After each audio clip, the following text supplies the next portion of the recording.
Uma saudação agora oficial para iniciar o nosso encontro virtual do Labri.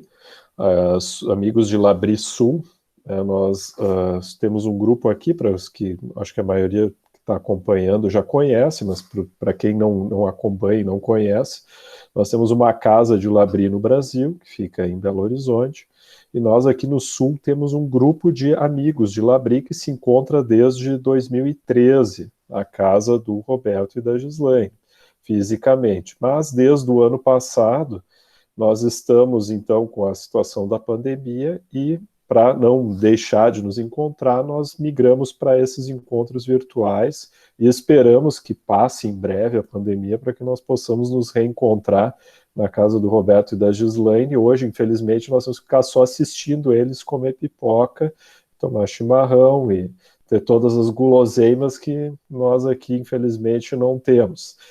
Mas é uma alegria reencontrar todos, e eu acho que temos que aproveitar as tecnologias que nós temos, a possibilidade que nós temos de nos reencontrar e agradecer, né, que mesmo com essas dificuldades todas que o país passa, o mundo passa, a gente pode ainda nos manter conectados de alguma forma, e Deus nos abençoa e nos protege também assim. Hoje, nós vamos então dar seguimento aos nossos encontros virtuais. Eu vou pedir para o Ed apresentar, nós vamos ter a palestra com o Rodomar, e depois da palestra, então, a gente tem uma modalidade para explicar para os que estão chegando e não conhecem ainda. O Rodomar faz a palestra, depois a gente abre um tempo para perguntas, para discussão e para conversa, né? Então, ficam todos convidados também a acompanhar e depois se manifestar. Tá certo? Eu vou passar para o Ed, então, para fazer a apresentação do Rodomar e agradecer a todos.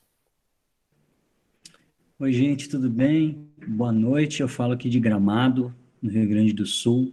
É uma alegria a gente estar junto mesmo e o coração fica apertado ouvindo o Jonas falar que a gente não pode estar junto com o Roberto e a Gislaine, comendo aquele bolinho, aquela pipoca, tomando um chá, um café depois do encontro, revendo os irmãos. Então, poxa vida, é bom ter vocês aqui, mas saibam que é melhor ainda quando a gente pode se encontrar ao vivo. Eu e o Rodomar somos amigos de longa data de WhatsApp, né, Rodomar? Sim. O Rodomar, ele é um amigo de Labri há muito tempo, especialmente na pessoa do Josué, que é genro do Roberto, da Gislaine, né? E logo que começamos os encontros, que eu, Ednardo, comecei a participar em Novo Hamburgo, já ouvi falar do Rodomar, fiquei curioso. O Josué repetiu várias vezes o nome dele por causa da sua pesquisa, e ele nem sabe disso, mas influenciado também por tudo que ele tem pesquisado sobre o movimento neocalvinista holandês, eu comecei também a pesquisar, né? O Rodomar, ele é mestre e doutor pela Faculdade Zeste, aqui em São Leopoldo. Acredito que ele pode falar um pouquinho mais sobre si, e ele tem sido, assim, um tipo de mentor, de tutor para mim, de WhatsApp, me ajudando com muitas dicas, me ajudando com alguns atalhos nessa pesquisa. A gente já tinha feito uma sondagem há um tempo atrás, mas não conseguimos encontrar data, e dessa vez a gente está muito feliz de ter encontrado essa data, então, e que bom que você pode estar junto com a gente. O tema da noite, acho que você recebeu no seu e-mail, você viu na arte, é Bênção e Vocação, o lugar do cristão na cultura. Então, Rodomar, eu queria apenas fazer uma oração por você, por esse tempo, por todos nós. E aí tá contigo, desde já, muito obrigado. A gente espera uma nova data em que estaremos juntos presencialmente. Joia. Vamos orar? Podemos. Senhor, obrigado. Muito, muito obrigado, porque nós podemos descansar no fato de que o Senhor é perfeito, de que o Senhor sempre existiu e de que mesmo nesse período tão triste na história mundial, o Senhor não perdeu as rédeas da história e continua imutável, continua o mesmo aquele em quem podemos descansar e confiar, mesmo quando não compreendemos uma série de questões sobre a nossa existência. Nós te louvamos por causa de Jesus Cristo, por causa dos méritos de Jesus, e entregamos nas tuas mãos todo o trabalho, todo o labor filosófico, teológico que o Rodomar tem tido em cima deste tema da noite e também de tantos outros temas, e pedimos que o Senhor continue dando para ele discernimento, clareza, especialmente agora na comunicação dessa reflexão que o Senhor tem dado para ele. Nós te agradecemos muito pela sua vida, te agradecemos muito pela provisão que tu tem dado para ele, para a família dele, e pedimos que o Senhor continue a derramar bênçãos sobre a vida dele, que ele continue caminhando rumo a Romanos 8, a imagem do Senhor, Pai. E pedimos isso para cada um de nós também. Em nome de Jesus. Amém. Amém. Rodomar, está contigo. Joia, agradeço muito a oportunidade. Acho que todos estão. Vocês estão conseguindo me ouvir bem? Assim, tá tranquilo o áudio aí para vocês? Joia. Então, eu agradeço demais. Estou emocionado até por poder retomar, né, essa caminhada aí com vocês, com o pessoal, porque, de fato, né, lembrando aí o Josué, o Roberto, a Lili, a Gislaine, né, isso tá no na nossa história. E quando eu pensando essa temática, de alguma forma, veio assim esse desejo de transformá-la um pouco também nesse compartilhar mais testemunhal, tentando reconectar talvez um pouco depois de algum distanciamento, né? Né, sou do Espírito Santo, minha origem, eu sou capixaba, em 99 que eu fui para Curitiba estudar teologia. E desde então eu estou no Sul, né? Se eu somar esse tempo todo no Sul, são 9, 10 anos em Pelotas, 10 anos em Curitiba e agora 1 ano e meio, mais ou menos, aqui em Nova Petrópolis, vizinho aqui do Ednardo, né? A minha formação é teologia, né? Estudei teologia em Curitiba, depois em São Leopoldo, mas eu também fiz aí algumas viagens na área de gestão pública, na Federal em Pelotas, gestão de pessoas, numa pós na Católica em Pelotas. Então, mais por curiosidade, por gostar também dessa área. A minha atuação depois disso, né, quando nós nos formamos, lá em Curitiba, na época do bacharelado em teologia, eu conheci a Débora, que hoje é minha esposa, nós temos 2 filhos, né, o Henrique e a Sofia. E a igreja, então, na época, nos mandou para Pelotas. Então, lá nós tivemos 10 anos antes de voltarmos para Curitiba e lá, então, atuar numa faculdade de teologia. Uma coisa interessante nessa trajetória que envolve Pelotas, né? Pelotas, para quem acho que todos conhecem, já ouviram falar alguma coisa, mas é uma cidade que tem um apelo universitário muito forte, né? A federal, a católica. Então, a Igreja do Centro lá, a ISLB, né? Eu sou da Igreja Luterana, da ISLB. O público dela é muito esse público universitário e tal. E uma das coisas que a gente nota, né, quando a gente fala de igreja, de cristão universitário, cristão e o trabalho, é muito esse dilema, né, desse dualismo, dessa dicotomia, que eu acredito que não é um assunto novo, mas foi nessa trajetória aí que eu fui, nas minhas inquietações, também chegando no Labri, né? Em 2008, o Maurício Cunha, a gente convidou ele para Pelotas, ele falou lá num evento, e daí eu e a Débora, nós fomos fazer o SEDEC, que é o Seminário de Desenvolvimento lá do CAD, na Fazenda Rio Grande, na região metropolitana ali de Curitiba, né? E por causa dessas inquietações todas, né, de tentar encontrar e integrar essa questão toda do mundo de trabalho, vendo esse dilema nos próprios universitários, então a gente acabou também tendo acesso aos livros, né, da Ultimato ali, a gente na época levou o pessoal para retiro de jovens lá, e quase matamos o Rodolfo de frio no inverno uma vez lá no retiro no meio do mato, lá em Pelotas. né? Mas o Guilherme, o Rodolfo, o Marcel, esse pessoal todo teve lá, né? Então, eu lembro de especialmente 2 livros lá. Hoje tem muita literatura nessa área, né? Neocalvinismo e cosmovisão cristã, por exemplo. Você já acha muita coisa, mas na época não tinha quase nada. Então, encontrar coisas do tipo O Reino Entre Nós, do Maurício Cunha, Cosmovisão Cristã em Transformação, que é aquele livro de artigos, né, que eles organizaram lá. Nossa, foi um achado isso para a época. Então a gente começou a trazer o Guilherme, esse pessoal para lá na época. Isso 2008 para frente ali. E depois surgiu a ideia de fazer um evento aqui no Sul, né? Porque a gente começou a perceber que tinha outras pessoas interessadas e que essa proposta ela calhava muito bem para esse público jovem, universitário e tudo mais. Então nós, com Josué e a Lili, integrando já outras pessoas, nessa época eu já estava no mestrado em São Leopoldo, Josué retornando do intercâmbio.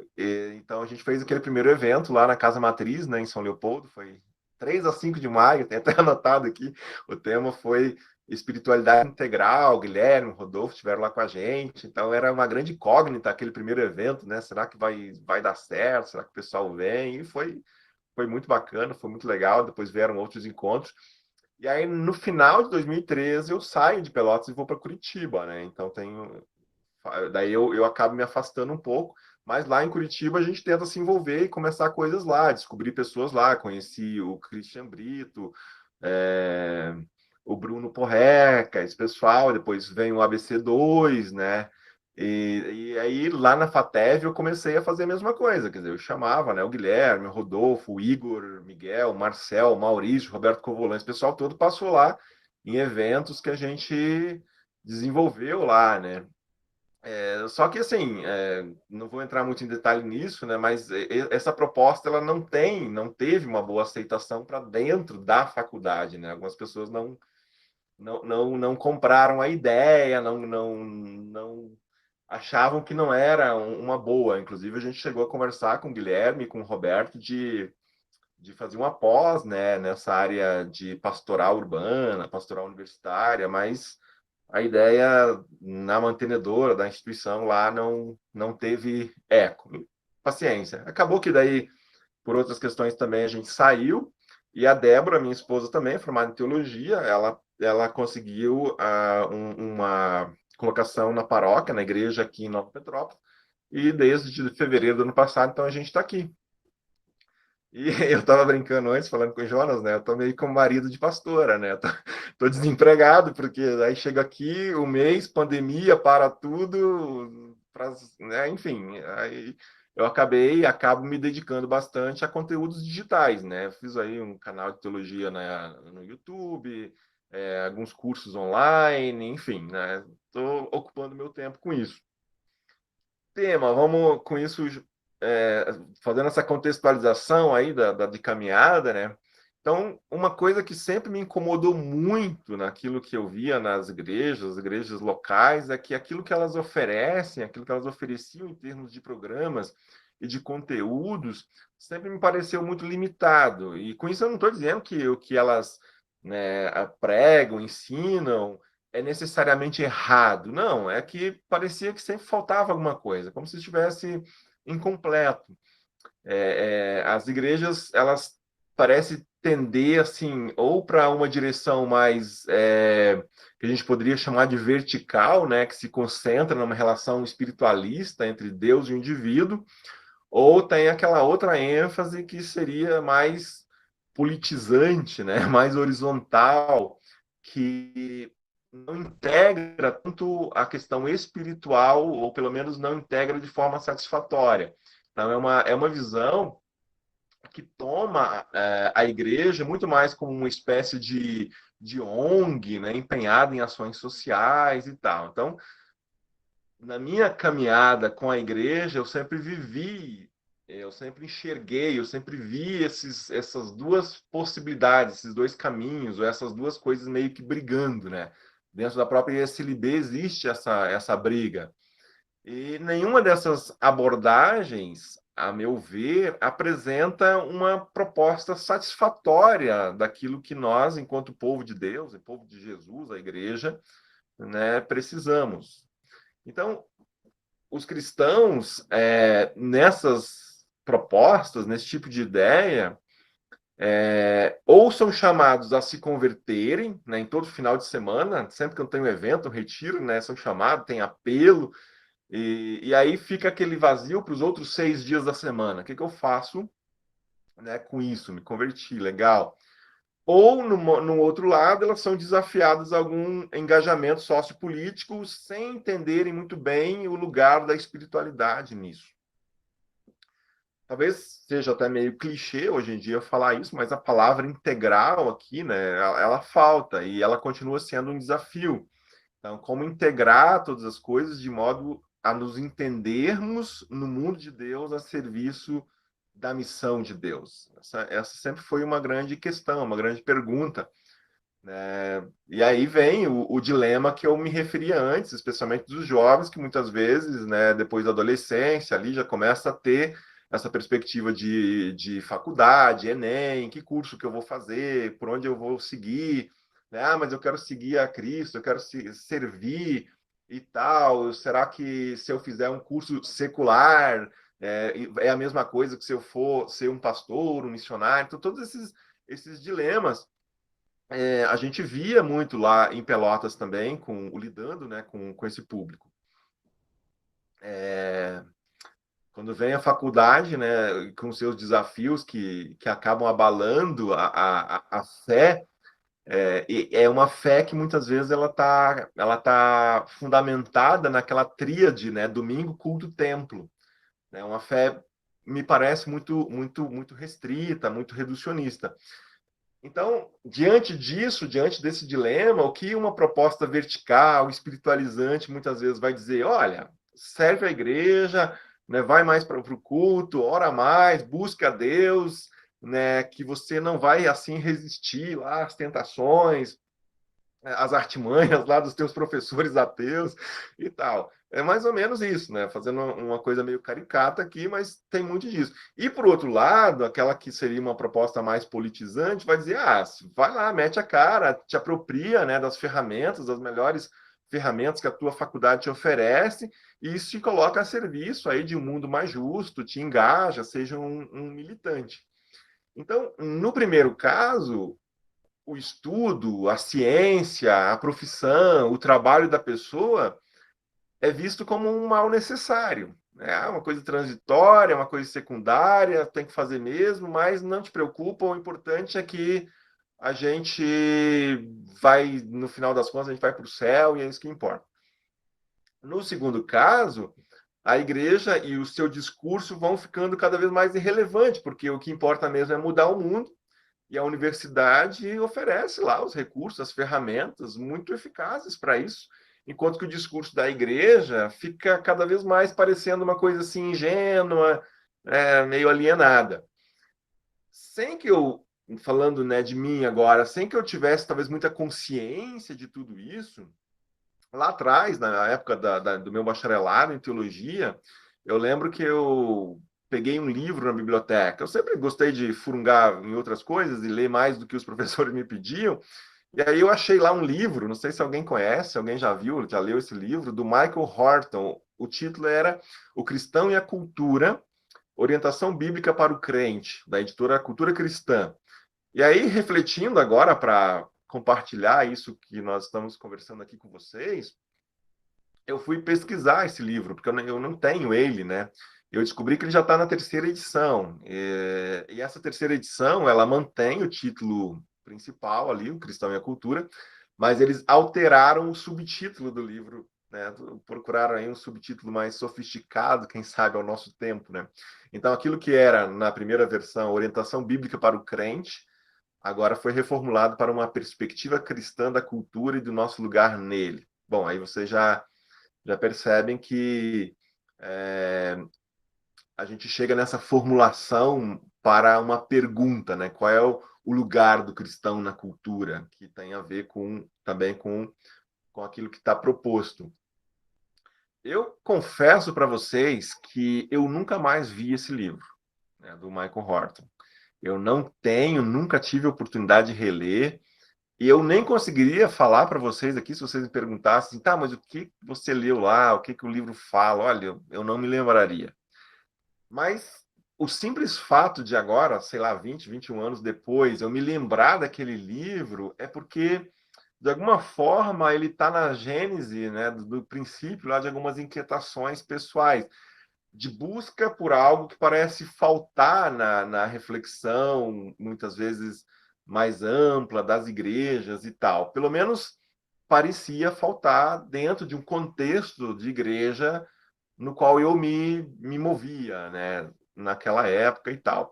Então, quando em 2003 eu fui enviado pela minha denominação, né, pela minha igreja, para atuar na igreja lá em Pelotas, que é, como eu dizia, uma cidade universitária, esse dilema ficou bem mais escancarado diante de mim, né? Não era mais só teoricamente, mas eu via isso na vida do povo, na vida da igreja e tal.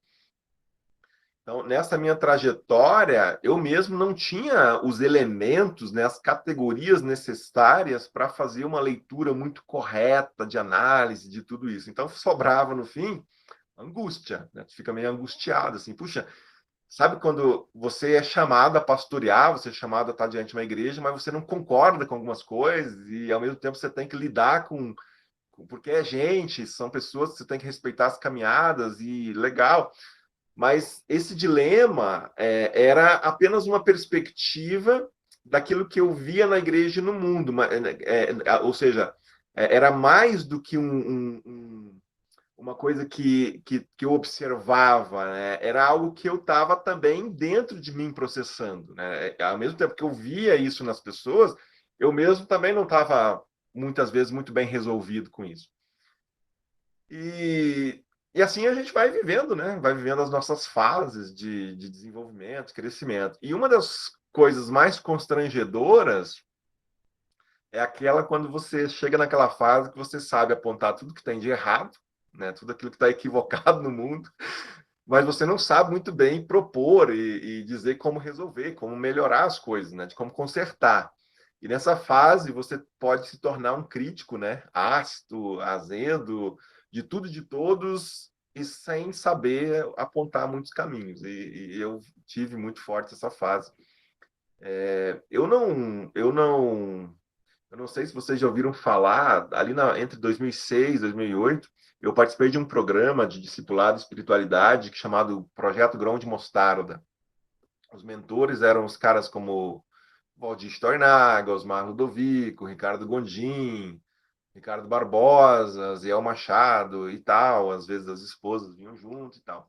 E num desses encontros, foi num mosteiro lá em Vinhedo, interior de São Paulo, eu lembro que uma pessoa virou para mim, era a esposa de um deles, e perguntou, fez a seguinte pergunta, assim, na lata: e você já parou de brigar? E aí eu não me lembro exatamente como que essa frase, como que essa pergunta continuava, porque não era só isso. A frase era: você já parou de brigar consigo mesmo? Ou você já parou de brigar com todo mundo? Eu não lembro qual dessas duas exatamente era a pergunta.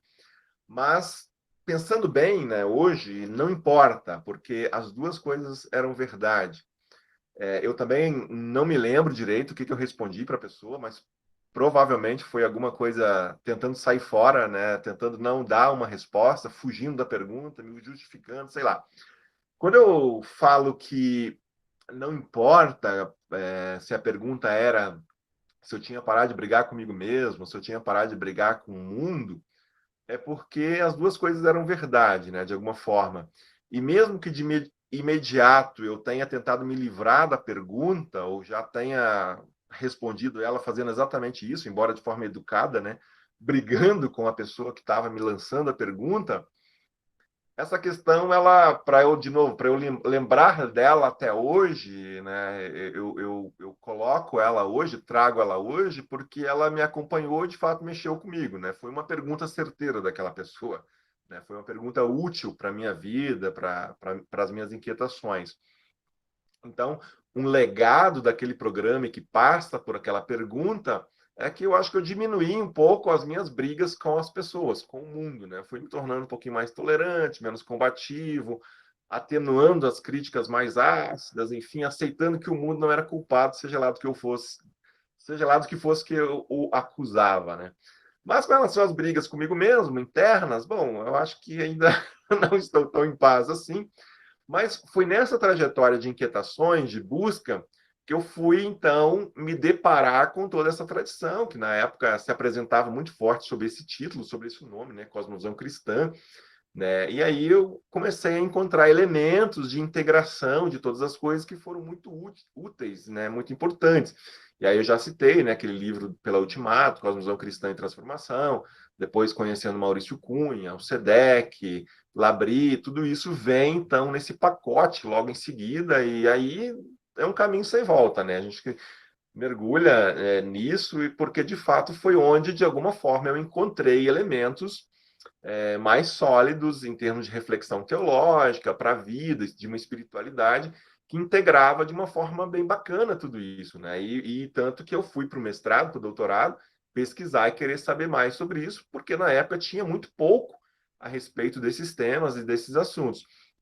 Então, nessa questão da integração de todas as coisas, a partir da cosmovisão cristã, ou como James Smith fala, né, de um imaginário social cristão, que é um outro jeito de falar, o termo cosmovisão tem toda uma crítica, né, ao racionalismo disso. O termo imaginário social cristão, o próprio Smith toma ele de Charles Taylor, né, que é o autor de A Era Secular e tal, tem alguns outros livros. Então, o fato é que isso me ajudou, né, e tem ajudado até hoje. As propostas de teologia mais populares no Brasil, que tentam responder algumas dessas coisas, como a teologia da libertação e a teologia da missão integral, elas apresentam os seus próprios desafios, e mesmo com o seu discurso de valorização dos leigos, da formação de uma base, o que se viu de fato como resultado disso é sempre ainda algo elitizado, muito concentrado no clero, e pior, né, um clero militante, que muitas vezes deixa a igreja para um segundo plano. Falando aqui de algumas experiências minhas. Em alguns casos, de fato, é assim que a igreja ela acaba sendo subvertida numa espécie de ONG, de uma, sei lá, uma organização de ativistas, né? E o elemento importante nesse processo de busca de integração é resgatar a narrativa bíblica de forma ampla e equilibrada, sem que, por exemplo, o Antigo e Novo Testamento briguem entre si. E daqueles 6 grandes temas que a Bíblia apresenta, 6 na visão, por exemplo, de Michael Gorin, naquele livro... Como é que é o título do livro? Deixa eu ver se eu anotei aqui. O Drama das Escrituras. Então, eles falam, né, de 6 grandes atos, que seria a criação, queda, a formação do povo de Israel, a vinda de Jesus ali, reino de Deus, a missão, a consumação. Então, aqueles temas clássicos, né, da cosmovisão cristã, que depende do autor, às vezes tem um desdobramento a mais, enfim. Eu diria que talvez dentro desses temas, ao lado da criação, a redenção, resgatar a ideia de redenção a partir do Antigo Testamento ajude. Lembrando, né, que a teologia da libertação e a teologia da missão integral, elas são, até certo ponto, no Brasil, bastante marginais no grande mundo evangélico, né, que é identificado muito mais com o pentecostalismo, o evangelicalismo, e aí tem ainda as degenerações, né, que seriam a teologia da prosperidade, hoje já se fala em teologia do coach, enfim. Então, de forma majoritária, temos uma igreja evangélica, na minha visão, da minha leitura, e não faço essa leitura apenas a partir de mim, mas de outros autores também, bastante dualista, gnóstica, com a teologia sincrética, né, que mistura muitas coisas que não resistem a uma exegese bíblica séria e tudo mais.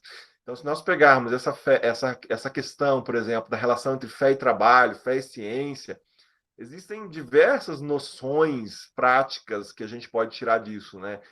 Por exemplo, se eu perguntar como que você responde a pergunta por Deus em seu trabalho, né? Pensando nas pessoas de modo geral, né? Eu promovo justiça social no trabalho. O importante é ser honesto e evangelizar os colegas. O que importa é fazer o trabalho o mais bem feito possível e está valendo. Eu estou no meu trabalho me empenhando para criar algo belo. Eu vou buscar a glória de Deus, vou me engajar na cultura, tentar transformar a cultura. O importante como cristão é a gente trabalhar com alegria, né? Demonstrar gratidão por tudo. Ou seria trabalhar e obter, né, o maior lucro possível e investir no reino, seja o mais generoso possível. Enfim, cada frase dessas que eu acabei de falar, ela tem uma fração de verdade, né? Não trago elas no sentido de desmerecer, mas o problema que eu noto e que a gente percebe muitas vezes nas pessoas é que ainda assim, quando você escuta isso, quando você usa essas respostas, o trabalho ainda soa como se fosse algo agregado, uma espécie de mal necessário. Não está realmente integrado. Então, um olhar sério, por exemplo, sobre Gênesis pode ajudar a desenvolver a noção de que o próprio Deus trabalhou, né, para trazer todas as coisas à existência, quando no popular o trabalho seria, as pessoas consideram, né, assim, o trabalho como se fosse um mal decorrente, sei lá, da queda, né, um castigo de Deus, o trabalhar ruim. Então, a gente vê que, biblicamente, a partir de Gênesis, né, resgatando, integrando essa leitura desde o Antigo Testamento, é muito mais amplo do que isso, né, muito mais interessante do que isso. O próprio mandato ali de Gênesis 2,15, né, de cuidar e cultivar, ou seja, todo o envolvimento com que Deus cria as coisas e coloca o ser humano para se envolver nisso, né, subjugar, cuidar, dominar, dar nome aos animais, cuidar, cultivar, enfim. Então você vê que isso é algo que Deus já implanta para que seja assim, né? Então, trabalhar, desenvolver o potencial da criação é algo que nos identifica com Deus, com Deus como Criador, né? Na medida em que nós também somos chamados a reproduzir, a cultivar. Trabalhar, então, reflete, sim, de algum modo, a nossa dignidade. Foi assim que Deus nos criou. Cremos num Deus que trabalhou desde o princípio, né? Isso é bíblico.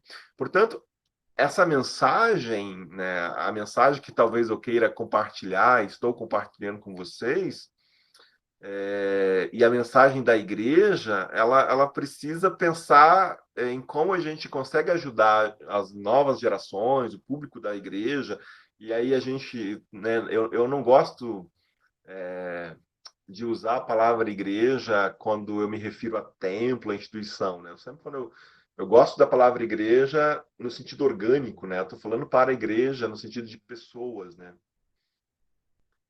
Então a igreja ela precisa ajudar os seus membros a compreenderem isso, né? Para que elas possam desenvolver uma correta perspectiva de vocação, de que há uma integração de todas essas coisas, né? A igreja precisa saber que os seus membros muitas vezes já estão convertidos, e aqui eu detecto uma deficiência muito grande nos púlpitos, pequenos grupos e escolas dominicais, porque muitas vezes essa mensagem ela não diz nada para os membros em termos dos desafios que eles vão ter, que eles enfrentam no seu dia a dia, no trabalho, na ciência, os problemas familiares e tudo mais. E quando se tenta oferecer algo nesse sentido, é uma mensagem que fica muito assim com carinha de autoajuda, sabe? Que também, de novo, né, não integra, é uma outra coisa, mais uma vez. Enfim, como é que a gente está de tempo aí? Só para fazer uma conclusão aqui disso, como que a gente pode pegar um tema desse e olhar de uma forma mais integrada, né? Eu gosto de olhar, por exemplo, para o Êxodo e tirar algumas lições dali, né? Imagina o seguinte, né? Se eu perguntar para qualquer cristão hoje se você é redimido, a resposta provavelmente será sim. E a base dessa pessoa será Jesus, né? A crucificação de Jesus e a ressurreição. Agora, qual resposta eu obteria se eu fizesse essa pergunta para um israelita lá dos tempos do Antigo Testamento? Se eu perguntasse para um israelita lá, você é redimido? A resposta provavelmente seria sim, e envolveria, quem sabe, uma grande história. Se eu olho, por exemplo, aqui trago para vocês Êxodo 15:13. Com o teu amor conduzes o povo que resgataste. Essa palavra resgataste aqui, ela pode ser traduzida por redimiste. Com a tua força, tu levas a tua santa habitação. Então, sim, né, o povo de Israel, esse pessoal que passou por aquela experiência com Deus, sendo liberto ali do Egito, né, toda aquela história das 10 pragas, a peregrinação pelo deserto, atravessando o mar e tudo mais, eles tinham uma noção de que eles estavam sendo redimidos ali. E como a gente vem falando de dualismo, de dicotomia, de reducionismo e coisas assim, parece sensato nós nos perguntarmos qual é o tamanho do meu evangelho, qual é o tamanho do nosso evangelho, né? No sentido assim de que da compreensão que nós temos do evangelho, da redenção, da missão de Deus. Qual é o tamanho da missão de Deus? E numa tentativa de fazer convergir todas essas coisas aqui levantadas, né, que eu venho falando, me parece interessante olhar para um modelo de redenção presente no Antigo Testamento. E eu estou falando do Êxodo. Eu não vou entrar aqui em muitos detalhes exegéticos, mas é importante salientar que o termo para resgatador ou redentor, conforme passagens de Êxodo 6, Êxodo 15, por exemplo, remete a uma questão muito própria, muito forte da cultura israelita. Porque ali o termo utilizado, né, o termo com que Deus se apresenta, ele, ele se refere a uma pessoa que, em casos como assassinato, endividamento, esterilidade e outros, essa pessoa era acionada para vingar, para pagar a dívida, para prover o herdeiro. Tudo isso em lugar do outro que não tem condições mais de fazê-lo, ou que não tem condição de fazê-lo por si mesmo. E é com esse termo que Deus se apresenta. Essa é a figura do protetor, é a figura do defensor da família, do defensor do grupo. E é assim, então, que Deus é apresentado. Em Êxodo 6, está assim: por isso, diga aos israelitas, eu sou o Senhor, eu os livrarei do trabalho imposto pelos egípcios, eu os libertarei da escravidão e os resgatarei com braço forte e com poderosos atos de juízo. Então, aqui você tem a palavra onde Deus se apresenta, mas ele apresenta ainda uma promessa. Se a gente dá o salto para o capítulo 15, no verso 13, onde ele também se apresenta assim, já tem uma concretização disso, né? Com o teu amor conduzes o povo que resgataste, com a tua força tu levas a tua santa habitação. Você tem um cântico ali. Deus, portanto, ele se revela como alguém empenhado em favor de Israel, protegendo e resgatando, né? Fazendo jus a esse termo. A pergunta, então, que eu coloco é a seguinte: que redenção é essa que Deus opera com o povo de Israel? O quão abrangente é essa redenção? Para nós compreendermos bem esse ponto, é importante lembrar que a condição do ser humano pós-queda, né, sem entrar em muitos detalhes, mas é uma condição de idolatria, de escravidão, de exílio, de inimizade contra Deus. Então, quando nós falamos do êxodo, nós estamos falando especialmente da escravidão, né? Uma escravidão a que aquele povo estava ali submetido. A pergunta, então, é em que consistia essa escravidão? E aí vem todo um aspecto amplo dessa limitação, dessa opressão que aquele povo estava submetido. Nós podemos falar do aspecto político, por exemplo, sem levar, né? A gente está falando de um contexto, obviamente, não dá para esperar nenhuma condição semelhante naquela época ao Estado moderno, aquilo que a gente vive hoje.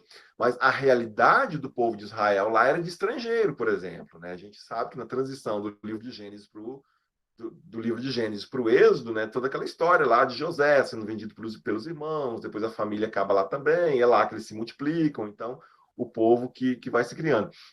Então eles chegam lá como imigrantes e se caracterizam como uma minoria étnica a princípio. A sua condição era de vulnerabilidade, eles viviam amedrontados, debaixo de preconceito, discriminação, tudo isso. Eles certamente ansiavam por algo novo, por algo que acontecesse que os libertasse daquela injustiça política a que eles estavam submetidos. E a redenção, nesse aspecto, significa ser restabelecido e resgatado para uma nação autônoma, ser uma nação que pudesse se governar por si mesma, com as suas próprias leis. Lembremos, né, que Deus ele promete para Abraão lá atrás que dele, de Abraão, se formaria um grande povo, mas havia também uma outra promessa que Deus fez ali, de que um grande propósito para este povo também seria desenrolado, né? Esse povo seria uma bênção diante das nações da terra.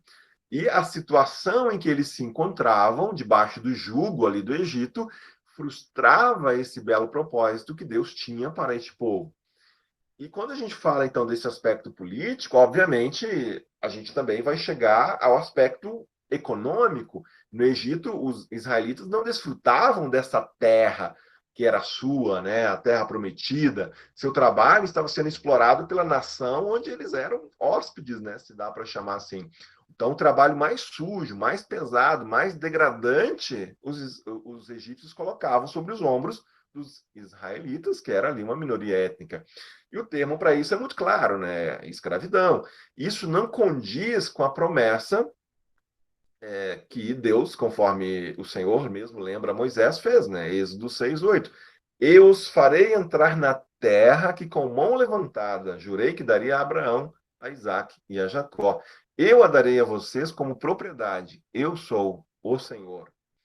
Então, gente, aqui que nós falamos de libertação, o que o povo de Israel entenderia como parte da sua redenção incluía o aspecto econômico.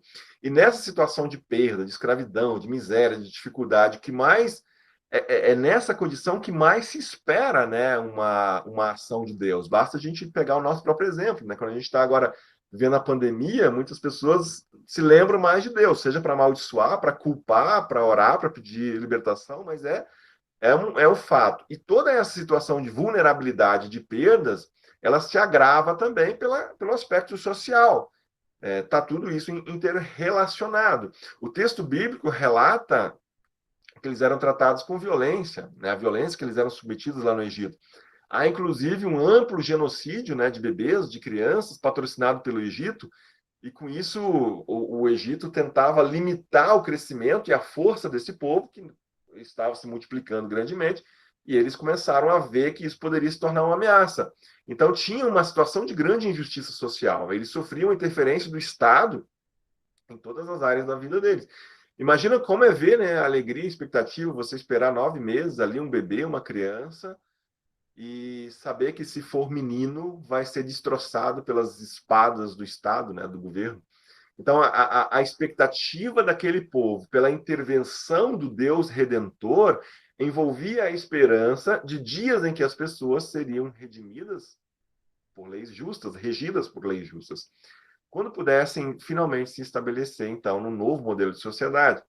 A vida sob o governo e amparo do Deus resgatador consiste em vidas preservadas, em vidas tratadas com dignidade. Tem um autor que eu também gosto bastante, né, o Christopher Wright, ele coloca isso nessas palavras, né, eu acho muito bonito. A santidade da vida humana e a preservação da justiça social estão entre os elementos fundamentais de suas estruturas legais e sociais. Então, por isso, eles precisam ser libertos da escravidão em que se encontram. E para completar, então, aí finalizar essa fala, tem ainda o aspecto espiritual. Eles estavam submetidos também a uma condição que impedia que eles pudessem livremente adorar o seu Deus. Toda aquela condição de opressão política, econômica e social também os impedia de adorarem e servirem livremente o verdadeiro Deus. Acorrentados e escravizados ao faraó, os israelitas estavam impedidos de servir, de prestar culto devido ao seu Deus. Enquanto permanecessem ali naquela condição de escravos, naquela situação degradante, o melhor do seu tempo, o melhor dos seus recursos, das suas energias, da sua dedicação, da sua devoção, tudo estava sendo direcionado para servir ao faraó e ao Egito. Então, vejam como é colocado isso lá em Êxodo 2:23. Os israelitas gemiam e clamavam debaixo da escravidão, e o seu clamor subiu a Deus. As palavras com que Deus orienta Moisés para se dirigir ao faraó são as seguintes. Olha só que interessante. Diga ao faraó que assim diz o Senhor: Israel é o meu primeiro filho, e eu já lhe disse que deixe o meu filho ir para prestar-me culto. Êxodo 4:22-23. A tradução aqui que a gente pode deduzir desse prestar-me culto são palavras idênticas de adorar ou servir. Quer dizer, Deixa o meu povo ir para que eles possam servir a mim, que eles possam adorar a mim, o Deus deles. Deixa o meu povo ir. A libertação do povo da escravidão, portanto, consistiria em deixar de servir ao faraó para que pudessem adorar e servir ao único e verdadeiro Deus. O povo de Israel, o povo de Deus, não foi constituído para servir ao faraó, mas para servir a Deus e aos planos desse Deus, aos propósitos desse Deus. Foi ele que os chamou para algo. Então, quando Deus olha para a situação do povo escravizado no Egito, ele vê um povo que também é impedido de servi-lo por causa da situação a que eles se encontram submetidos. Há, portanto, todo um processo espiritual aqui envolvido. Nós vemos como Moisés, quando ele se dirige ao faraó, ele pede claramente que deixe o povo ir para o deserto e assim adorar o seu Deus. E esse pedido é sempre, de novo, rejeitado pelo faraó. E aí o Christopher Wright me ajuda de novo aqui, né? Quando ele diz, ele coloca isso da seguinte maneira: a ênfase está no fato de que Yahvé não pretende meramente libertar escravos, mas recuperar adoradores. Todo esse processo de libertação envolve um aspecto amplo da dimensão humana. Deus liberta da opressão política, sim, mas também espiritual. A libertação de Deus é ampla, integral, envolvendo a história política e também a esfera espiritual. Aqui é importante a gente lembrar que os antigos imperadores, né, isso também depois é assim com os romanos e tal, eles reivindicavam não apenas o status de ser um líder máximo de um estado temporal, eles também se declaravam Deus. E eles queriam a submissão, a devoção das pessoas a partir dessa categoria. Isso sem falar de todas as outras falsas divindades, né, que eles adoravam, como o sol, a lua, as estrelas, os rios, os animais. Na questão das 10 pragas, por exemplo, a gente vai encontrar pesquisadores, exegetas, especialistas do Antigo Testamento, que vão dizer que as 10 pragas têm a ver com os deuses que os egípcios adoravam. Cada praga seria um ataque, ou seria como se Deus estivesse dizendo: olha, isso daí vocês adoram como Deus, olha como eu trato isso, né? Então, vocês estão adorando somente um aspecto da criação, né? Isso não é Deus, não é uma divindade de fato. Então, é muito importante nós compreendermos que Deus se revela ao povo de Israel como um redentor que leva em consideração todos os aspectos da opressão do povo: a escravidão política, econômica, social e espiritual. E assim, esse Deus que se revela, portanto, também, além de revelar a si mesmo, a própria situação do povo e do que eles precisam ser resgatados. Olha como é que isso está colocado em Êxodo 6, 6 a 8, né? Vou repetir o primeiro versículo, os outros eu não li ainda. Diga aos israelitas: eu sou o Senhor, eu os livrarei do trabalho imposto pelos egípcios, eu os libertarei da escravidão e os resgatarei com braço forte e com poderosos atos de juízo. Eu os farei meu povo e serei o Deus de vocês. Então vocês saberão que eu sou o Senhor, o Deus de vocês, que os livra do trabalho imposto pelos egípcios. E os farei entrar na terra que, com mão levantada, jurei que daria a Abraão, a Isaque e a Jacó. Eu a darei a vocês como propriedade. Eu sou o Senhor. Quando o povo, então, ele se vê livre da opressão egípcia, o que eles fazem? Eles celebram, eles louvam, um cântico de louvor a Deus. A libertação do jugo do faraó, da escravidão em que o povo se encontrava, consistia em levar este povo a conhecer, a servir, a adorar a Deus, o Deus vivo, o Criador de todas as coisas. Então, Deus age em resposta a cada uma dessas necessidades de Israel. E para Deus não basta, então, libertar o povo da opressão política, da opressão econômica e social, para deixá-los perdidos adorando qualquer ídolo no deserto. A vida plena depende de uma adoração corretamente orientada ao único e verdadeiro Deus da história. Por isso, a libertação integral vista aqui faz do Êxodo uma espécie de modelo de redenção que nós encontramos no Antigo Testamento. E aí eu poderia falar muito mais agora, se a gente quisesse entrar, né, nessa questão das duas ênfases, né, que a gente vê espiritualizante e politizante na igreja hoje, né? Cada um vai ler o Êxodo a partir da sua perspectiva, mas falta aos dois, muitas vezes, essa integração. Então, o reino de Deus trazido por Jesus envolve também todas as dimensões da existência. A realidade de um mundo caído, né, que gera opressão, inimizade, escravidão, injustiça, maldade de todo tipo, em todas as esferas da realidade, precisa de um redentor que redime toda essa realidade. Então, Jesus, ele é o nosso redentor. E quando ele inicia o seu ministério público, né, ele entra na sinagoga, no templo, ele vai ler uma palavra que está que é de Isaías, mas que está registrado, então, conforme ele lê em Lucas 4, 18 a 19, dizendo o seguinte: o Espírito do Senhor está sobre mim, porque ele me ungiu para pregar boas novas aos pobres, ele me enviou para proclamar liberdade aos presos e recuperação da vista aos cegos, para libertar os oprimidos e proclamar o ano da graça do Senhor. Então, né, diminuir isso, seja politizando, seja espiritualizando, é reduzir a redenção e a libertação total que Cristo veio operar, que ele veio realmente trazer. Então, gente, uma vez redimidos, portanto, nós somos abençoados. Sendo abençoados, nós somos enviados como sal e luz, como embaixadores, como bom perfume de Cristo, enfim, para sermos uma bênção nesse mundo.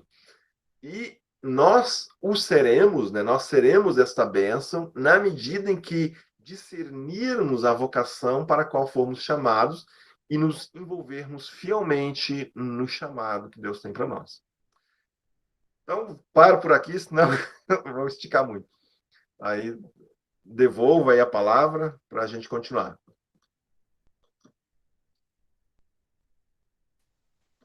Bom, pessoal, obrigado, Rodomar. Agora a gente tem um tempinho, como eu tinha comentado no início, para perguntas, né? Se alguém tiver algum tema que instigou, quiser trazer para o Rodomar, então fique à vontade. Agora abrir um espacinho para o pessoal se manifestar.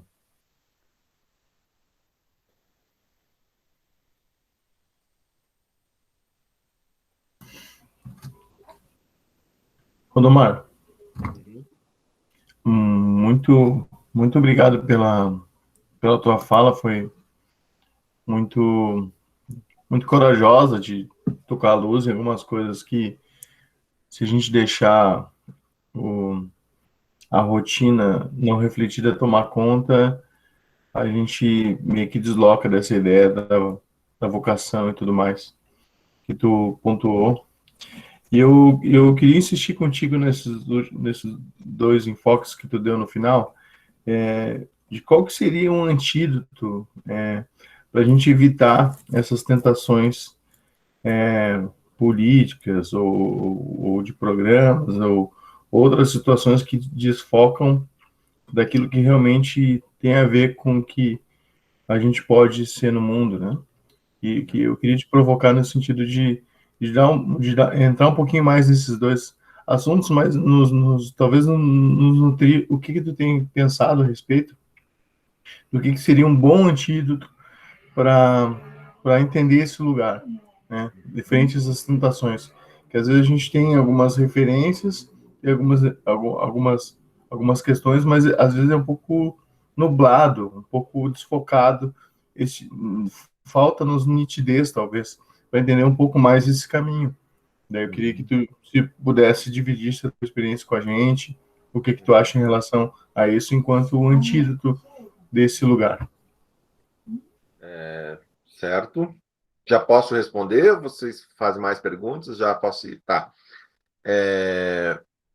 Só para ver se eu te entendi bem, né? Assim, qual que é a opção, né? Como é que a gente integra? Seria isso, né? Porque, de fato, me parece não ser uma leitura tão difícil de fazer, né? Quando a gente entra numa reflexão mais ampla, de que é assim, né? Você tem ou aqueles que vivem a igreja como uma religião privada, uma coisa que não diz muito respeito à minha vida lá fora e tal, quando muito a gente faz algumas conexões, mas é isso. Ou então a gente tende a entrar de cabeça numa proposta mais de militância mesmo, de transformação, de tal, e aí não consegue muito espaço e lugar para a espiritualidade nisso, é aquela história assim, né? Poxa, eu vou lá e faço uma boa ação, mas essa pessoa sabe o que me motiva, né? Sabe o que me leva a fazer o que eu faço e tal. Eu acho que a gente vive, né, historicamente, a igreja essa dicotomia, esse dualismo, de uma forma tão inconsciente por parte de muitos, que é difícil, né, você até chegar lá, você alcançar. Eu percebo isso, eu faço alguns testes, né, já atuando no mundo digital, aí eu faço alguns testes com vídeos curtos no TikTok e no Kawaii. E é muito legal, porque ali você tem que fazer vídeos curtos, né, no máximo 1 minuto e tal. Cara, é muito interessante, porque você, como você não tem muito espaço de reflexão, você lança uns negócios assim e deixa o pau quebrar, né? Deixa ver o que vai acontecer. Então, algumas reações são assustadoras, né? Então, você vê como que isso está introjetado nas pessoas, né? Então, você diz alguma coisa, por exemplo, assim, que sugere uma integração, as pessoas te chamam de herege, que você vai ler a Bíblia, sabe? Então, assim, é um negócio muito, muito legal. E, ao mesmo tempo, muita gente dizer, não, legal, isso mesmo. Mas, então, como eu disse, né, são testes, porque isso está muito introjetado nas pessoas, né? E as pessoas não estão muito conscientes disso, né? De que isso é um problema. Quer dizer, as pessoas estão convencidas de que isso é um problema, né? Até não sei se está aqui. Até comprei esses dias um livro onde que é exatamente sobre isso, né? Fala de novo dessa questão da influência do platonismo, neoplatonismo no evangelho, que faz essa divisão. Cara, o antídoto para mim é resgatar essa visão ampla e integral da Bíblia. Eu acho que esse é um passo. A gente precisa resgatar a nossa vida devocional por essa perspectiva, né? Porque não tem como a gente precisa se alimentar espiritualmente todos os dias, mas qual é a qualidade desse alimento espiritual? Para mim, essa é uma questão muito forte, né? Qual é a qualidade do alimento espiritual das nossas devocionais? Ela parte desse pressuposto mais integrado, mais amplo, de uma visão ampla e total da Bíblia, das Escrituras, ou ela acaba reforçando esse dualismo, essa dicotomia? Eu acho que tem muita literatura por aí que reforça, que não ajuda nesse sentido. Então, quer dizer, do que nós estamos nos alimentando? Isso é um ponto. E a partir do momento em que a gente tem diante de nós um público falando, eu venho da teologia, né? Já tive à frente de igreja, de alunos de teologia também. Eu sempre enfatizei muito isso. Olha, gente, e lembre-se que quando você está falando do púlpito, aquelas pessoas para quem você está falando não vivem o teu mundo, no sentido de elas não são teólogos, elas não são pastores, elas têm outros desafios, né? Eles são professores, são psicólogos, são médicos, são operários, são pintores, são pedreiros, são donas de casa, são zeladores, sabe? Então, o que você transmite para elas, né? Como que essas pessoas leem o evangelho e como elas se sentem integradas à igreja, de novo, povo de Deus, né? E como elas entendem vocação. Eu sempre gosto de fazer essa relação com o Antigo Testamento, lembrando Gênesis 12, 1 a 3. Porque, assim, para mim está muito claro que, assim como Deus ele elege lá aquele povo, o povo de Israel, mas não é uma eleição para privilégio, é uma eleição para serviço, né? Vocês vão ser uma bênção, né? Esse é o ponto, né? Não é uma eleição, agora vocês são os queridinhos, vem cá, vocês são super protegidos. Não, não é isso. É para algo, né?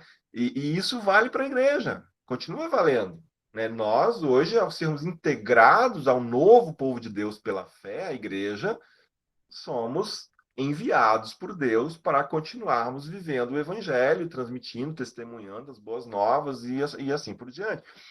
Como que nós fazemos isso, né? Nós precisamos integrar, ter uma compreensão clara disso e também uma boa orientação. Eu lembro, agora lembrei, né, falando isso e relacionando, antes eu falei do SEDEC, né? Eu lembro de uma expressão que eu não sei se foi o Marcel ou o Maurício, ele falou, né, que as igrejas locais, elas precisam ser fomentadoras de vocação. Eu nunca esqueci isso, porque de fato foi um dos propósitos que eu tomei para mim. Assim, olha, eu preciso ajudar a igreja local a ter consciência de que ela é chamada para ser um luzeiro, uma bênção nesse lugar, nesse bairro, nessa cidade onde ela está. E ela não vai ser bênção a partir do templo, ela não vai ser bênção a partir do seu prédio, dos seus programas. Ela vai ser bênção naquilo que os membros serão no seu engajamento social, cultural, profissional na cidade. E aí a importância da questão da vocação, né, de ter essa clareza. Né? Então, se eu tenho clareza de que a minha vocação é de ensino, é de passar isso, é de ler e estudar as escrituras, ensinar e passar isso adiante, isso me dá uma clareza, uma segurança, um senso de ser minimamente auto-resolvido, né? Estou resolvido em mim mesmo com isso, então é nisso que eu vou meter a cara, é ali que eu vou fazer a diferença. Agora, imagina você ajudar as pessoas em todas as áreas, em todos os âmbitos, porque aí tem outro problema, né? Que algumas vezes se reduziu o termo vocação também ao contexto religioso só. Então, vocacionado é o cara que vai ser padre, é o cara que vai ser pastor, missionário, freire. Então, esses são os vocacionados. Os outros são crentes de segunda categoria que estão ali só para ganhar dinheiro, vamos dizer, se envolver no mercado de trabalho. Isso é uma grande mentira, né? Vocacionados somos todos. Então, cada uma dessas vocações, ela é legítima.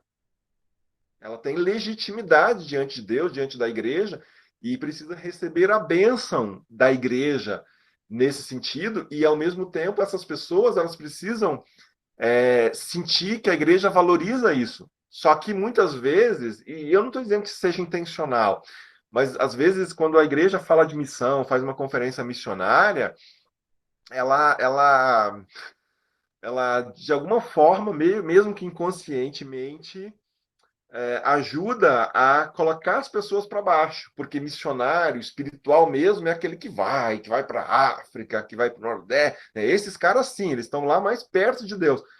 E eu, bom, já que eu não posso fazer isso, aí vem aquele apelo, né? Olha, você tem 3 formas de você se envolver na missão, né? Como é que é? Orando, doando e indo. Se você não pode ir, e aí você já coloca na cabeça das pessoas essa ideia de que elas estão no degrau inferior, que elas, mas assim, mas você pode ajudar também, nem que seja doando, né? Nem que seja orando só. Então, assim, para mim é um equívoco isso. Não estou dizendo que as pessoas façam isso por mal, tá, gente? Mas às vezes, por não refletir sobre isso, a gente acaba introjetando na igreja, a gente acaba educando a igreja a uma visão reducionista da vocação e da missão de Deus. Né? Não sei se eu ajudei a responder, eu confundi mais, mas, enfim, algumas coisas que eu tenho pensado. Né? Não, ajudou demais.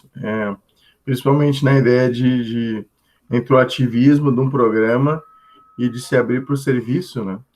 É que às vezes a gente é tentado a pensar só nas coisas que são metrificáveis, né? Só o que vai para a planilha do Excel, né? E esquece que essa leitura de frutos, de repente, nem está fora do teu controle, está na soberania de Deus. E o membro de igreja comum, que invade o cotidiano dele com seus dons e talentos e acaba impactando toda uma comunidade com esses dons, né? Com a sua vocação. E está fora do seu controle também, né? E gera saúde, gera bons frutos, gera coisas boas, né? É muito legal essa perspectiva.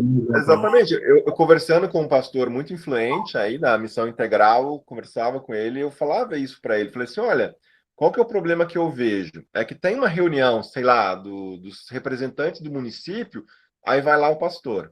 Aí tem um evento lá, não sei o que lá, vai lá o pastor. Aí eu disse para ele, olha, mas vem cá, não tem membros melhor qualificados do que o pastor para se engajar nessas questões, muitas vezes sociais, políticas, culturais? São essas pessoas que você tem que capacitar e enviar para serem representantes nesses diferentes órgãos e fazer diferença. Porque o pastor, ele tem já uma vocação legítima enquanto pastor. E tem muito trabalho, tem trabalho que chega para ele fazer em termos, né, de igreja local, pastorear, resolver conflitos, dilemas, ser chamado, sepultamento, etc, etc. Quer dizer, já é coisa demais, né? Você ainda tem que, não, eu tenho que ir no fórum disso, eu tenho que participar da reunião daquilo, não dá. E aí, de novo, mesmo que seja, né, missão integral, né, um dos papas da missão integral, esse cara que eu tô falando. Na cabeça dele parece que não estava ainda muito claro isso. Então ele achava que ele tinha que fazer tudo. Não é isso, né? Não é esse o ponto, né? Ninguém vai fazer tudo. E aí alguém lançou ali o termo, né? Eu vi, piscou ali na minha tela rapidinho, acho que está no chat, não estou com ele aberto aqui. essa concepção missional. É exatamente isso, né? Que é agora também, aí alguns podem até meio que criticar, né? Mais em termos da moda, né? Não, eu assumo muito esse termo, né? Inclusive o nome do meu canal no YouTube é Teologia Missional, né? Por causa disso, porque eu acho que ela integra de uma forma muito legal a proposta é exatamente essa, né? Como a gente integra tudo isso. E aí, alguns autores que eu citei aqui, como o Christopher Wright, né, tem esse livro A Missão de Deus, que é um livro fantástico, parece estar esgotado, agora é uma pena, mas um livro assim que te dá uma teologia da missão, inclusive faz uma hermenêutica missional no começo. Nossa, muito legal, muito bacana. E que bom que está havendo esse despertamento. Tem muitas pessoas hoje procurando fazer essa reflexão. Mas vejam, tem uma teologia por trás disso, tem uma hermenêutica bíblica por trás disso. E aí é sempre, de novo, o risco da gente só querer o pragmatismo, né? Só querer, assim, aquela receitinha para fazer crescer a igreja, aquela receitinha para... então, e isso é um mal do brasileiro, né? Nós somos muito, assim, a gente quer o pacotinho pronto para botar para rodar e fazer alguma coisa funcionar e dar certo, porque... Né? Mas tem elementos aqui que, caramba, são muito ricos, são muito bacanas. Eles nos entusiasmam de uma forma muito mais bacana, muito mais de alegria, assim, de disposição, de motivação para as coisas, do que ficar, muitas vezes, debaixo daquela visão, né, dicotômica, dualista, de obrigação das coisas, né? Isso é interessante pensar, né, que muitas vezes a gente trabalha nas empresas e na empresa sempre tem, né, administração bem claro, aquela noção de missão, visão e valores, né, e a gente na igreja acaba não tendo uma noção muito clara às vezes, ou pelo menos não conversa tanto com clareza sobre a missão, né, qual é a missão da igreja. Se estiver claro com a missão da igreja, começa a surgir essas outras questões, eu acho, de uma certa forma a gente vai construindo. Mas duas coisas eu acho que eu queria comentar contigo depois, acho que a Tracy foi que colocou o comentário no chat, até para complementar, né, agradecer a Tracy aqui da questão do entendimento missional, né, e a Tracy também perguntou sobre o teu canal, acho que depois é interessante tu comentar um pouco mais sobre o teu canal aí com o pessoal do YouTube, né. E uma coisa também que eu estava pensando, até conectando com o encontro que a gente teve no mês passado com o Kaique comentou sobre pensar o futuro da igreja, né, a situação da igreja como um todo, e ele colocou o desafio de 2041, né, pensar onde a gente vai estar daqui a 20 anos, né, e eu, assim, pelo que tu estava relatando no início, acho que ficou bem claro para todo mundo que tu tem uma vasta experiência não só aqui local, mas tu já passou por vários locais, né? E contextos bem diferentes, né? Em Nova Petrópolis, uma cidade pequena, né? Em Pelotas já tinha um contexto diferente de universitários, enfim. Então, tentar pensar assim, eu queria te perguntar mais nesse sentido dessas diferenças, como impactam, né? Em locais diferentes e no tempo também, que sentido a gente está indo, né? O que a gente vai ver para 2041, talvez, aí da igreja? Quais são os nossos maiores desafios, né? Até lá. De fato, né? Eu venho de uma cidade pequena, no Espírito Santo, né? Vou cair em Curitiba, né? Então, me tornei lá um caipira na cidade grande. E aí, tu acaba tendo que se reinventar em uma série de aspectos, né? Depois da passagem de Pelotas, volta para Curitiba, agora aqui numa cidade pequena de novo. Eu estava comentando antes, né, da gente abrir aqui o programa já. A gente chegou aqui na cidade e logo começou a pandemia, né? Isso é ruim, porque você acaba daí não conhecendo, né?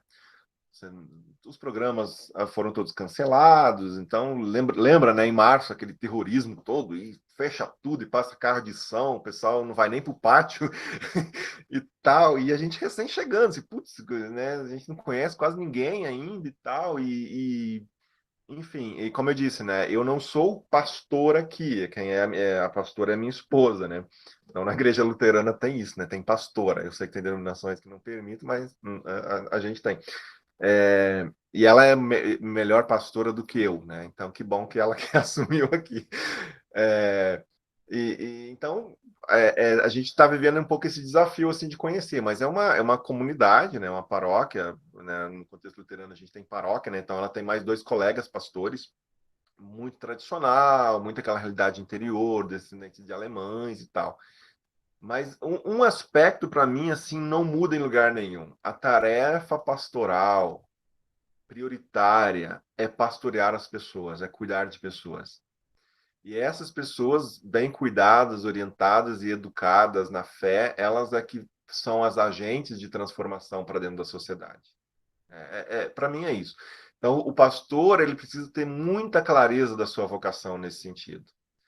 E vou falar só do meu arraiá, né? Da minha denominação. A gente vê que muitos não têm. Muitos não têm. E aí você tem aquele cara que ele não é aceito numa determinada igreja, quando ele se candidata, porque a paróquia lá, o presbitério foi no Facebook dele e só tem postagens sobre política, né? Então o cara, de repente, seria um excelente vereador, seria um excelente líder de sindicato. Tu vê que a vocação do cara é outra coisa. E ele entende? E aí é o cara que passa 3 anos num lugar, vai 3 anos em outro lugar, não se acha, porque ele não se achou como pessoa, como, né, na sua vocação. E aí não vai dar certo em lugar nenhum mesmo. Então, quando eu olho, por exemplo, para algumas pessoas, agora falando pelo outro lado, que tem convicção, que tem clareza vocacional, eles estão com a cara na comunidade, preocupados em pastorear os seres humanos que estão ali, em cuidar, em ouvir, em reconciliar. Cara, é outra pegada, entende?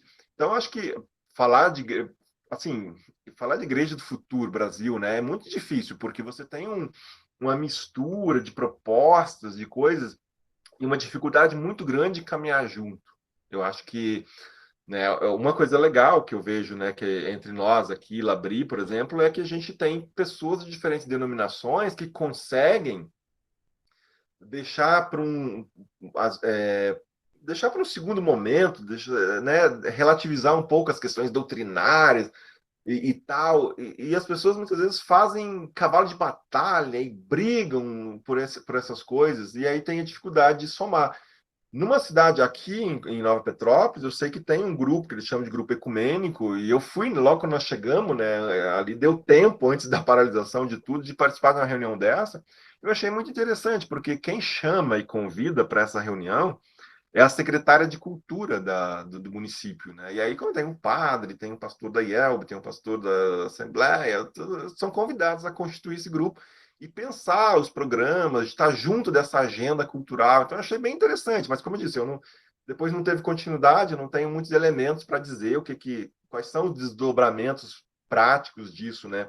Mas eu acho que tem um caminho que a gente tem que valorizar, né? Que é até a questão da catolicidade, né? Não no sentido agora denominacional, falando da Igreja Católica, mas como termo, né, de universal, de procurar, porque nós estamos a serviço do mesmo Deus, nós fazemos parte dessa mesma igreja orgânica, né? E nós ganharemos para a cidade, para as melhorias, para a questão da cidadania, se nós unirmos forças e não ficarmos nos degladiando e vendo uns aos outros como se fôssemos só seitas que estão competindo pelas mesmas pessoas. Então, isso se desenha para mim aqui de uma forma mais clara, porque o contexto luterano, né? Puxa, Nova Petrópolis tem o quê? 22 mil habitantes.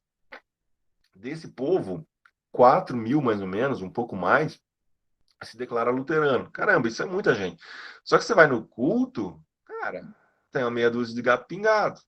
Aí você vai descobrir por que isso acontece, são várias razões, né? Então você tem uma série de reflexões.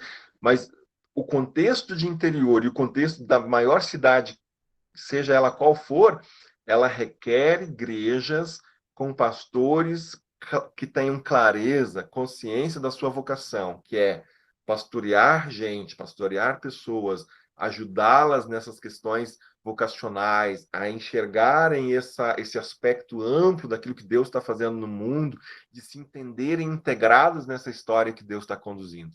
Porque aí você vai ter, de fato, né, uma igreja consciente do seu papel, do seu chamado, da sua vocação, e, ao mesmo tempo, vendo naquela igreja local, onde ela congrega efetivamente, uma relevância, né? Algo que de fato faz sentido para ela, porque eu vou lá me alimentar, eu vou lá encontrar os irmãos, eu vou ter comunhão, né, com os outros, eu vou receber uma palavra para me alimentar e tudo mais. Então, eu acho que só essa é a perspectiva de uma igreja saudável que eu gostaria, digamos assim, de ver sendo desenhada para o Brasil. Mas, caramba, a gente olha para a realidade, é complicado, né? É difícil.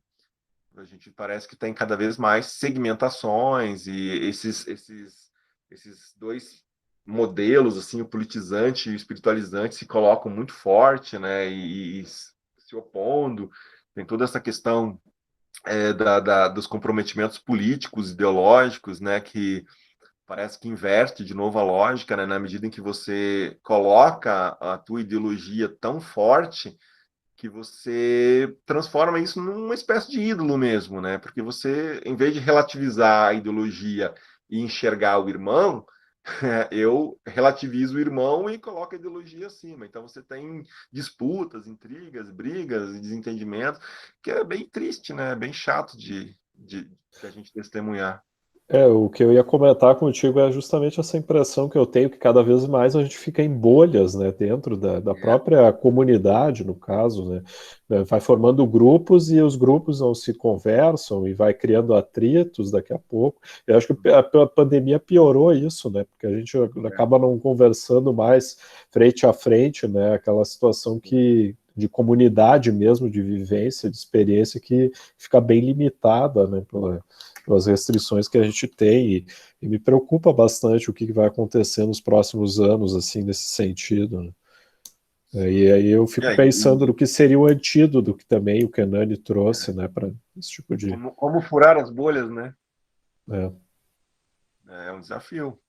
Eu acho que, assim, nós, ou aqueles que tomam consciência disso, a gente precisa estar disposto a dar esse passo atrás, né? A buscar o diálogo e não somar naquilo que é segmentação só, aquilo que é só mais bolha, né?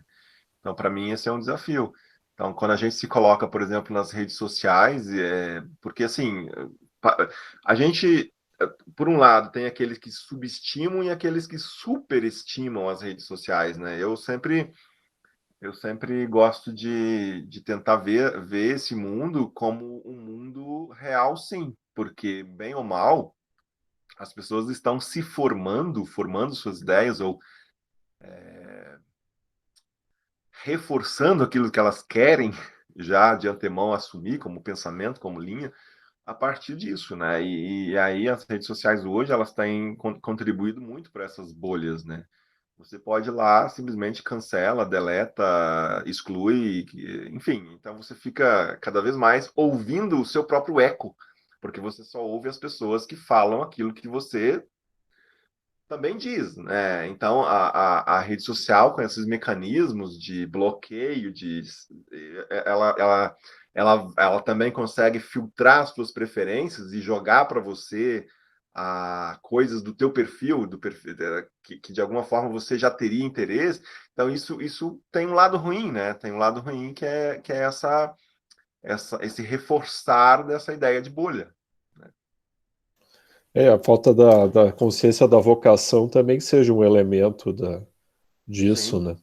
Porque no momento que a pessoa tem uma consciência de vocação, que ela está inserida e que tem clareza da vocação dela, ela também não vai se alimentar dessa bolha, né? Vai facilitar a saída. Tá pensando um pouco nesse Porque aí sentido. você se entende alguém a serviço, né? Acho que isso é fundamental.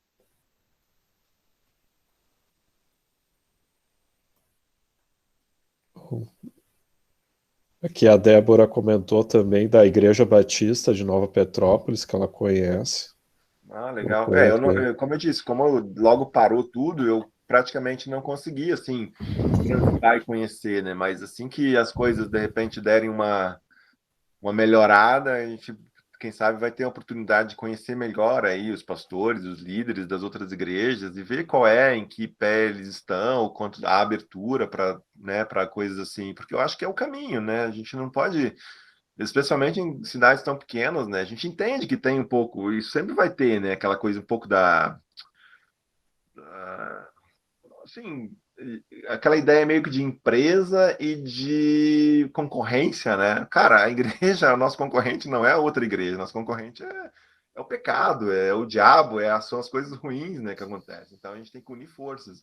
E falando de um português bem claro, né? Então a gente precisa entender isso. E aí, para mim, isso vai ser sempre mais fácil fazer com aqueles que têm clareza da sua vocação.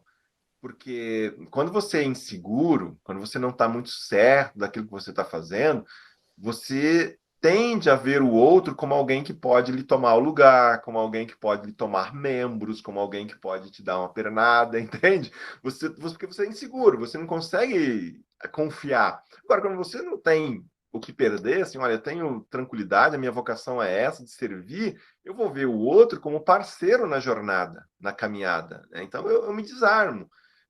E muitas vezes posso até ser ingênuo nisso, mas eu prefiro ser ingênuo do que, né, simplesmente ser mais um a somar naquilo que eu já de antemão já sei que não vai levar a nada, né? Não sei se Roberto, ainda dá tempo de fazer um comentarinho. claro. O Roberto também depois pediu a palavra, daí a gente vai dar sequência. Quer fazer ele primeiro? Não, acho que pode seguir. Tá. Rodomar, quero muito te agradecer pela tua palestra, foi muito bom mesmo, assim, uma coisa que eu gosto muito, assim, no Labri, é que acaba acontecendo que muitas coisas que às vezes eu tô lendo durante a semana se conectam muito com as palavras, assim, com os temas. E o que tu comentaste, que até o Kenani falou um pouquinho também, sobre essa questão da vocação, me recordou muito uma fala do Gonzales, do livro A Era dos Mártires, que ele comenta sobre a igreja, ela nunca foi uma comunidade desprovida de todo o contato com o mundo exterior. E aí ele tá até nesse capítulo falando muito dessa questão, né, que se a gente recordar um pouco de como o evangelho em tempos passados chegou em outras regiões, teve muito a ver também com comerciantes, às vezes comerciantes cristãos que se viam obrigados a viajar por vários lugares em função de suas profissões, ou às vezes escravos, enfim, fazendo com que assim o evangelho chegasse a muitas áreas em função dessas profissões deles, né? E o quanto acabou que muitas vezes não eram missionários, não eram pastores, eram pessoas comuns que se valiam da sua realidade, mas a serviço do reino, né? Então, até eu estava lendo um texto que inclusive foi a Este que disponibilizou, que era sobre a liturgia do ordinário, e falava assim dessa importância da questão de tu realmente estar a serviço de Deus em toda a tua realidade, muito do que o Schaeffer fala, né, do senhorio de Cristo estar em todas as esferas da vida. E conversando com alguns amigos essa semana, me lembrou muito toda a tua palestra, assim, sobre a importância que as profissões também têm, né, dentro do nosso contexto cultural cristão, né, às vezes, por exemplo, assim, seja em qualquer tipo de trabalho, às vezes tu tem acesso a pessoas lá que o teu pastor não tem, né, então tu estar consciente justamente também da tua vocação como cristão, em seja lá qual for a área profissional, isso é um ganho gigantesco, né? Porque tu tá sempre realmente conectado com a tua realidade, com a realidade de onde Deus te colocou e fazendo aquilo de uma maneira realmente presente, né? Realmente ativa. Sim, sim. E então essa questão também da excelência, de fazer com excelência tudo, né? Achei muito curioso o jeito que tu começou a palestra falando sobre dessa questão que às vezes os jovens, né, os mais novos, assim, entendem, qual curso que eu vou fazer, é um curso secular, mas eu não vou servir a Deus diretamente, digamos assim, né, o que não é, né, às vezes é um medo que a gente tem, uma preocupação, que a gente até entende que é uma preocupação genuína boa, né, mas estamos a serviço o tempo todo e nas profissões também, principalmente, o Lewis fala muito disso, né, que ele fala dessa questão dos panfletos, que a gente acaba tendo muito panfleto de evangelismo, o que não é ruim, né? Mas a recristianização da Europa, ele falando assim, vai ocorrer no momento em que a gente encontrar um livro excelente e descobrir que ele foi escrito por um cristão, né? Então, essa ocupação dos cristãos em várias áreas, não apenas na igreja local, não apenas, né? Mas também. Então, achei maravilhosa a tua palestra, assim, foi realmente muito boa. Principalmente por essa questão da abrangência do evangelho, do cristianismo, na vida como um todo, né? Entender o senhorio de Cristo na vida como um todo, nada é menos importante, né? O nosso ordinário é tão importante, o nosso exemplo que a gente dá nesse ordinário também, né? Então, muito boa a tua palestra. E o que a Nani colocou ali depois também. Obrigado. E é isso, né? Quando eu tento, né, aquela pergunta, né? Qual é o tamanho do nosso evangelho? Qual é o tamanho da redenção? Qual é o tamanho da missão? E aí tentei fazer esse resgate ali do Êxodo como modelo de redenção para exatamente refletir um pouco isso, né? Que, olha, existem várias frentes, ou seja, todas as frentes são de interesse de Deus, portanto, todas elas oferecem o potencial para as vocações que existem, né? Você pode atuar em qualquer uma, né, dessas áreas e fazer-se a pergunta, né? De onde há trevas aqui que eu posso ser luz, que eu possa levar luz. É isso. Obrigado. Verdade.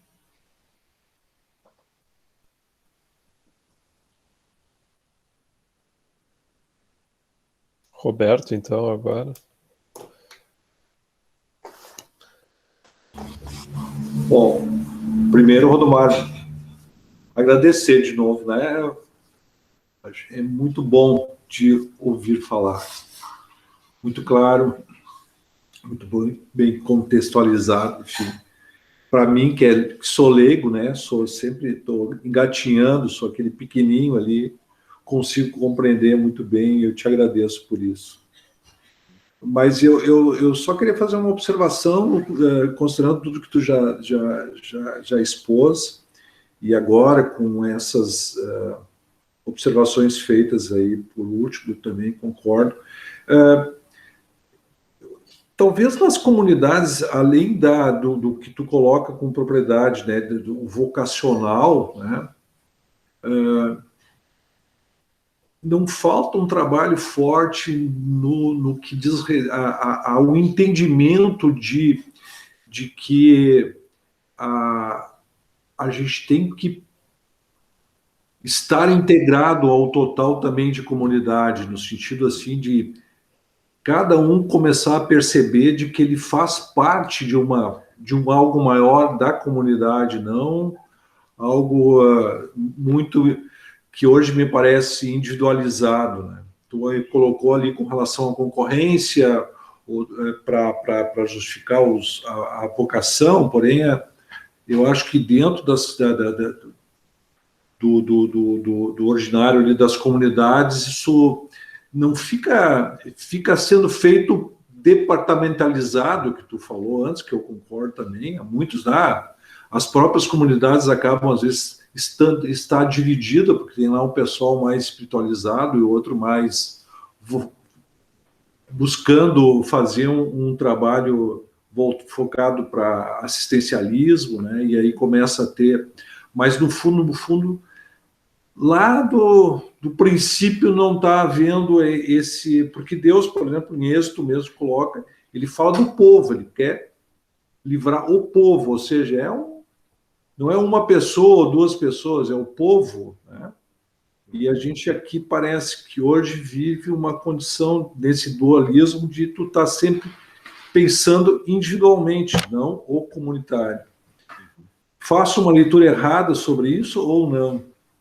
Não, eu acho que o individualismo é uma marca, extremamente presente, né, na sociedade e que adentra as igrejas. E essa relação, né, se a gente pega, para voltar aqui ao que eu estava falando, né, especialmente essa ala mais verticalizada, né, mais espiritualizante, ela é muito individualista, porque ela está muito preocupada na minha relação com Deus, né? Ao mesmo tempo, eu vejo que o pastor, na medida em que ele se entende, né, na sua vocação, no seu trabalho, ele é um construtor de comunidade, né? Nós, no contexto luterano, chamamos a congregação local, a igreja local, de comunidade, que é uma palavra riquíssima, bonita, mas que não reflete. Exatamente, ela se institucionalizou, ela se transformou numa palavra assim meio banal, mas, né, falta talvez resgatar o que significa comunidade. comunidade, né? Nós temos uma unidade, nós estamos em torno de algo que nós temos em comum. O que nós temos em comum? Caramba, daria uma baita numa palestra que às vezes a gente acha que é meio que falar do óbvio, mas que não é óbvio, porque as pessoas de fato não têm experimentado essa comum unidade, essa unidade em comum. Então, um dos papéis do pastor naquilo que ele faz nessa comunidade, nessa igreja local, é de fato trabalhar para que haja ali comunidade. Esse é o desafio. E que o elemento, né, a sociedade, as pressões, elas são por esse individualismo, isso é fato. Então, nós estamos diante de mais um elemento contra qual nós, enquanto igreja, remamos, né? Naquela velha ilustração de nadar contra a correnteza, né? Então, esse é um elemento da cultura muito forte, né? Ao lado de outros, né? Hedonismo, essa coisa toda da busca do prazer pelo prazer, do narcisismo. Então, são os ismos aí, o individualismo, que refletem desafios para nós. Agora, como que a gente ajuda as pessoas a se enxergarem como igreja, como comunidade, e verem no evangelho algo que os redime também disso, né? Que acaba no fim sendo uma escravidão ao eu, né? Eu tenho uma relação com as coisas a partir do eu, né? Então é uma relação utilitarista, a própria espiritualidade, a própria igreja acaba sendo mais um produto de consumo para mim. Na medida que me satisfaz, na medida em que me é interessante, eu vou lá. Se não for, eu busco outra, né? Tem outro produto na prateleira, então eu pego da outra marca, pego né? Aqui o estacionamento não está legal, eu vou na outra lá, que tem estacionamento melhor, né? Aqui o banheiro não está cheirando muito bem, lá está mais cheirosinho. Então, quer dizer, você começa a... É óbvio que a igreja deve zelar por essas coisas todas, né? Não estou dizendo isso. Mas vejam, o que eu coloco, né? Como que a igreja se preocupa, enquanto igreja local, em atender, mas de forma que o que é essencial fique muito claro, né? Na medida em que, de novo, repito, o pastor tem consciência da sua vocação, do seu chamado de pastorear ali e de estar ali gerando, construindo, edificando comunidade. Esse é o papel, é a essência da vocação do pastor. Joia. Então tá, pessoal. Não sei se alguém mais quer comentar alguma coisa, depois senão vamos nos encaminhando para o encerramento. Eu agradecer de novo, então, o Rodomar, a palestra excelente, os comentários também depois, muito contextualizado o tema também do nosso cotidiano, e vou, depois desse agradecimento especial, fazer também o convite para que nós, como comentamos no início, né, a nossa ideia é, quando pudermos, retomar os encontros presenciais, para que a gente possa fazer um encontro presencial juntos lá em Novo Hamburgo, né? Estamos ansiosos para poder nos encontrar. Sim. No início do ano passado, eu com o Ednardo, a gente estava trocando umas ideias de ir, logo depois veio a pandemia, melou tudo, os planos, mas vai ser uma alegria, e eu agradeço a vocês, a cada um que participou aí, eu estou vendo que o pessoal tem comentado ali também, falado, agradecendo, e eu agradeço, porque, como eu disse, para mim é uma emoção, é muito, muito gostoso poder retomar e estar com vocês, e ter tido esse tempo com vocês, muito, muito joia, só eu que agradeço por isso, foi muito enriquecedor para mim também, e valeu. A Tracy está agradecendo aqui pelo virtual, porque ela lá da Bahia pôde participar também, então... Tá mais quentinho. Com certeza. Vizinha de estado, eu sou do Espírito Santo, então faz tempo que eu não vou lá. Mas então tá, pessoal, agradecer então, desejar uma boa noite a todos. Não sei se o Kenani quer comentar alguma coisinha agora que ele estava embalando aí a Maria, quiser fazer um fechamento ainda, passar a palavra para o Kenani então para encerrar. Uma boa noite, pessoal. Gente, é uma alegria, uma satisfação poder ter contato com o Rodomar e saber que todas as referências e as conversas que falavam desse homem aí é tudo verdade, e a gente pode sentir um gostinho aí. Só não é tão melhor se não fosse em volta de uma mesa, né, Roberto e Gislaine, né? Então, eu agradeço cada um que que esteve nessa conversa e quem vai assistir esse vídeo depois, né? Desejoso que Deus abençoe a vida de cada um de vocês. Vamos refletir e ruminar esse conteúdo aí muito especial. Um abraço a todos e boa noite. Deus abençoe. Boa noite. Boa noite, queridos. Até o mês que vem. Tá? Nos vemos em breve.